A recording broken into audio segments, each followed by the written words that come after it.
Olá, turma, tudo bem? Vamos aqui para mais uma videoaula. Segunda Guerra Mundial será o tema que iremos tratar hoje, tá? Vamos aqui os slides, para facilitar aí a compreensão. Seguinte, turma, a gente estudou anteriormente Primeira Guerra Mundial, crise de 29, ascensão do nazifascismo, né? Antes disso tudo, imperialismo. E todos esses temas estão interligados. A gente viu o imperialismo foi um dos principais fatores que ocasionaram a Primeira Guerra Mundial. Vimos que a crise de 29 contribuiu muito para a ascensão do nazismo e do fascismo na Itália e na Alemanha, e que a ascensão desses regimes contribuiu para que se eclodisse a Segunda Guerra Mundial, né? A Alemanha defendia, a Alemanha de Hitler, uma das características, um dos pontos a Alemanha, para ela poder voltar a ser uma grande nação, ela deveria recuperar territórios que ela perdeu, territórios que pertenciam a ela naturalmente, que ela chamava a teoria do espaço vital.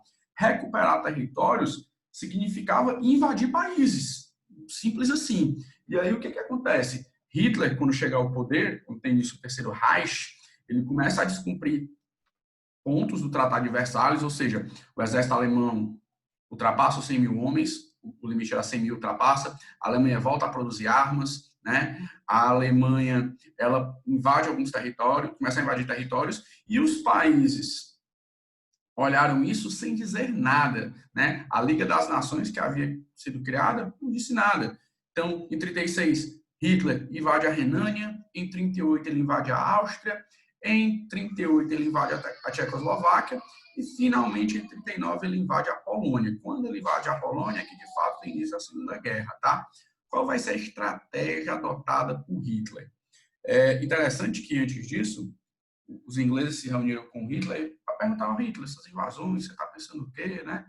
Vamos entrar na guerra, não. Aí o Hitler disse, não, de forma alguma, só vou invadir até tal país e pronto, né? Como se fosse super normal isso.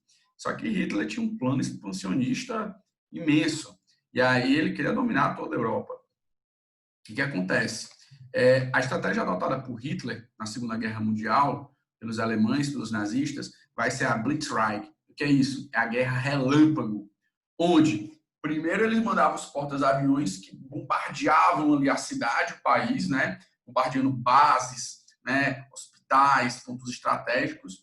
Depois ele mandava os tanques e, por último, vinham os soldados, a infantaria. E aí, com essa tática, rapidamente ele dominou países em questão de semanas, né? Meses, poucos meses. Ele dominou Noruega, Dinamarca, Luxemburgo, Bélgica, Holanda.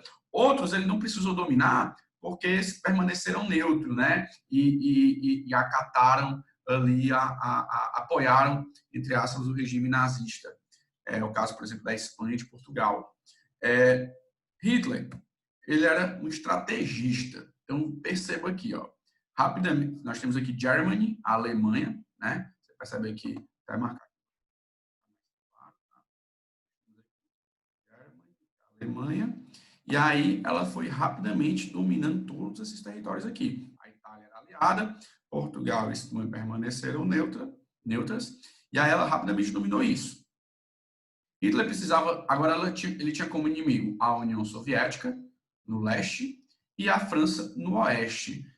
Alguns países aqui nórdicos permaneceram neutros também, e tinha a Inglaterra, a Grã-Bretanha. O que acontece? Hitler assinou um tratado de não agressão com a União Soviética. Por que um tratado de não agressão inicialmente? Porque Hitler queria invadir a França. Ele não tinha como, ao mesmo tempo, invadir a França, né? Invadir a França e invadir a União Soviética. Ele não poderia dividir as suas tropas, né, em duas frentes, uma invadindo o leste e outra invadindo o oeste da Europa. Então ele assina um tratado de não agressão com a União Soviética, de Stalin, para poder concentrar todas as suas forças na França. E aí ele domina rapidamente a França, tá? Temos aqui uma imagem emblemática, histórica, né, de Hitler em frente à Torre Eiffel, que é o símbolo da capital francesa, Paris, ó. Hitler lá posando para a foto em frente à Torre Eiffel. Então, assim, depois que ele domina a França, né, ele descumpre o Tratado de Não Agressão, que ele assinou em 1939 com a União Soviética, e volta as forças para a União Soviética ao mesmo tempo que ele começa a bombardear a Grã-Bretanha. A Grã-Bretanha, então, se viu isolada. O continente europeu estava dominado, restava apenas invadir a União Soviética e conquistar aí as Ilhas Britânicas. Hitler começou a fazer um cessante bombardeio às Ilhas Britânicas, né, para poder dominá-la, já que por mar seria impossível, tendo em vista que a Marinha Britânica é a marinha mais poderosa do mundo, então era impossível Hitler invadir a Inglaterra por mar. Tem um fato curioso, na Segunda Guerra, Hitler resolveu usar um cavalo de Troia para invadir a Inglaterra. O que é isso? Ele mandou construir um navio de guerra igual a um navio inglês. E aí, esse navio que seria igual ao navio inglês, por fora, por dentro, estaria cheio de soldados alemães. E seria levado, então, para a Inglaterra, né? Então, ninguém estranhar e achar que era um navio inglês chegando. Quando, na verdade, seria um navio com características inglesas, mas cheio de soldados alemães. E aí, o que acontece? No meio do caminho, o navio falsificado, né, se encontra com o verdadeiro navio inglês. É muito azar, né? E aí o plano de Hitler vai por água abaixo, o navio é afundado, tá? Então ele tentou várias estratégias para poder dominar a Grã-Bretanha. Os bretões foram resistindo corajosamente, tá? Em paralelo a isso, ele invadia a União Soviética, chegando quase à capital, Moscou. O que acontece? Os soviéticos eles adotaram uma tática de guerra contra os alemães. Tática essa que os russos já conheciam da época de Napoleão, que eles usaram também com Napoleão. Vocês estudaram isso no segundo ano, que foi a tática de terra arrasada. Os soviéticos tentavam, as tropas alemãs invadiam a União Soviética, os soviéticos iam resistindo. Quando eles percebiam que não era mais possível conter, eles queimavam tudo na cidade e fugiam, de modo a não deixar nada para os soldados alemães. Então, os alemães não encontravam comida, não encontravam abrigo, não encontravam água. Em paralelo a isso, o inverno russo era extremamente rigoroso, apesar de que os alemães eram acostumados com o inverno rigoroso da Europa, né? Chegou um momento que os soldados alemães estavam mais fracos, os russos, o Stalin convocou a população a se alistar, né, em maior quantidade para a linha de frente, e aí os alemães tiveram então sua primeira derrota, sua primeira grande derrota na Segunda Guerra Mundial, que foi a Batalha de Stalingrado. O erro de cálculo do Hitler é que ele achou que ele dominaria a União Soviética tão rapidamente como ele dominou os demais países, né? Ele jamais imaginou que a União Soviética ia apresentar uma resistência tão grande. Nem a França apresentou essa resistência. Só que a União Soviética estava bem mais desenvolvida, né? Havia passado pelos últimos anos por um grande desenvolvimento industrial. E aí os soviéticos, então, começaram após a Batalha de Stalingrado, a expulsar as tropas nazistas do leste europeu. Em paralelo a isso, lembrando que haviam dois grandes grupos, né? Os aliados e o eixo. O eixo, que era Alemanha, Itália e Japão, e os aliados Inglaterra, França, Estados Unidos e União Soviética. Os Estados Unidos, ele apenas apoiava os aliados no começo, mandando armas, mandando dinheiro, suprimentos. Porém, mais tarde, quando o Japão ataca a base americana de Pearl Harbor, que fica ali no Havaí, né? Quando ele ataca essa base naval americana que fica no Pacífico, os americanos entram na guerra. Eles entram na guerra, aí a balança muda, né? Você vai ter, de um lado, a União Soviética combatendo as tropas nazistas do leste para o centro e vindo do outro lado do Atlântico os americanos. Vai ser organizado, então, o famoso Dia D, né? Em 1944. Os americanos, junto com os britânicos e uma resistência francesa que estava fora do país, organizam uma grande invasão à Praia da Normandia, na França. E aí, nessa invasão, eles começam, pouco a pouco, a retomar o território francês até chegar na Alemanha. Então, assim, fala-se muito do papel dos Estados Unidos na Segunda Grande Guerra, mas quem realmente pesou a balança, pessoal, foi a União Soviética.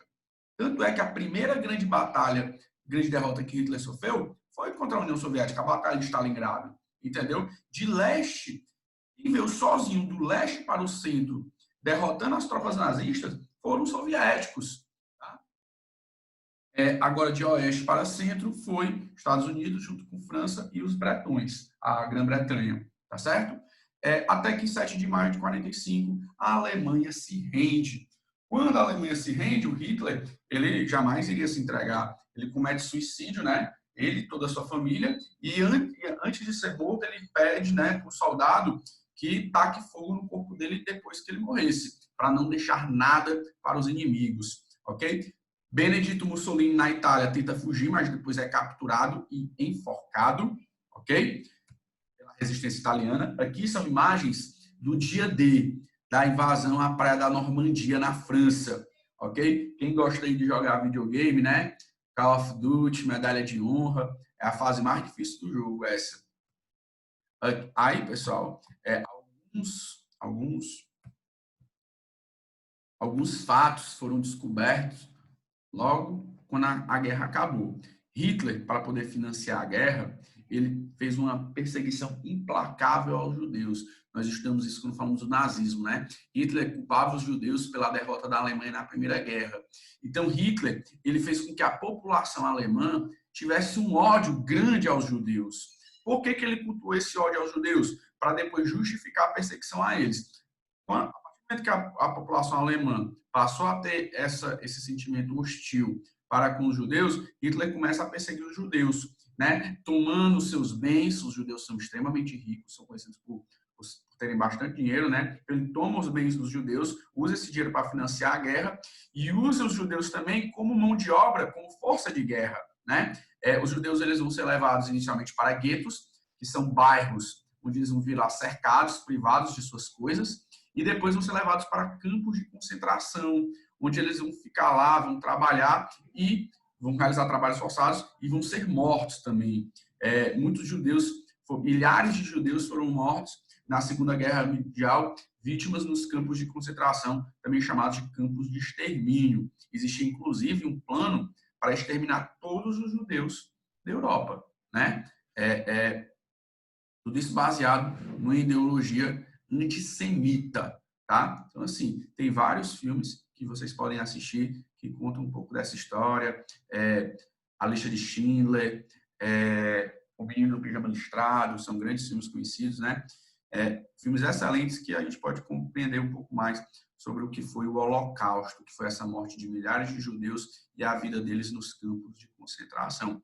Horrores de uma guerra, tá, pessoal?